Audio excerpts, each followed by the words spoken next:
just want the whole world to know about my I love you, and I'll never try to hurt you.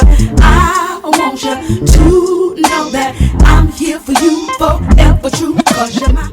So I was born in the Stanford Valley, about mile 17 or so at Dusko Uvas. I lived with other relatives along with my grandmother, and for some reason I didn't know what happened to my parents. All I knew I was living with my paternal grandmother, and then when I was 6 years old, she died, and that was one of the biggest losses in my life. Well, at that time, living with other relatives and knowing that there were other kids, you become a number, like number 7 or whatever, but there wasn't a whole lot of resources going around. I could recall one day when I was going to school and really didn't have any clue on what my lunch would be for that day, and that's a challenge. I would watch people, having their lunch, and for me, or people would go to buy lunch, and really I had no way of getting lunch because I really didn't have any money to buy lunch. And that was difficult because I was not able to, or was afraid to tell anybody that, because it opens more questions. With all of that, I felt that I was blessed because in school I always did well, and so that was where I hid. That was my refuge. And so with all of those challenges, I never gave up. After I finished high school, and I was doing mason work, really, kind of thing, as a helper. The person at the point in time told me, you need to go back to school, and being an introvert, I was hidden there. And I saw these vacancies at Grace Primary and applied, had no clue that I could stand in front of anybody. And I guess Miss Edwards saw something in me, and she took me on. And I actually taught. I was actually able to bring across information and build a relationship with the students.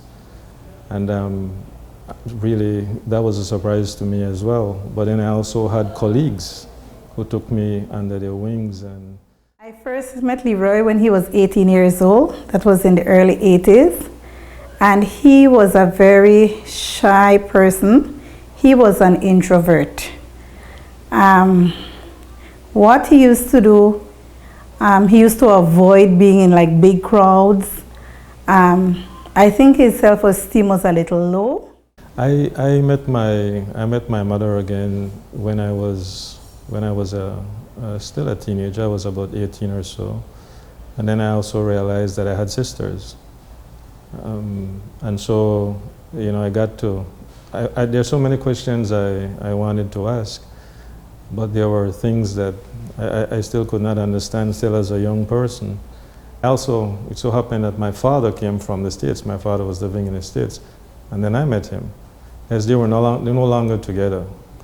And so I met him, and we actually spent some time living with my father and getting to know him. And I kept asking questions, but I guess maybe some of the answers I didn't really, internalize. In terms of resolving the situation, it reached a point where I had to forgive that whole situation and build a relationship with my mother and my sisters. Forgiving my mother made me easier to deal with relationships with trust. I was able to trust relationships. With a female, for example, having a relationship, knowing that, that I can give myself to a relationship. And that was a big turning point for me because it was difficult to get close. I feel pretty, you should never be satisfied, but in terms of those internal demons that I would say I had, those for me have been resolved. I can better relate to females, having a relationship with a female and not worrying about abandonment, that kind of thing. And so I'm better able to deal with that. The other thing that I was working on to help me with that is I was also working on my spiritual self, because I was focusing on mental and physical, but I also focus on spiritual. And so for example, over the Easter, I went through, as an adult, I was baptized, I was confirmed and received First Communion. And that also helped me to get rid of whatever little feelings still existed. And so I believe that I've come full circle, and I'm much better able to deal with some of those issues and not use my past as something that would make me want to be bitter. And I'll never try to hurt you. I want you to know that I'm here for you forever true.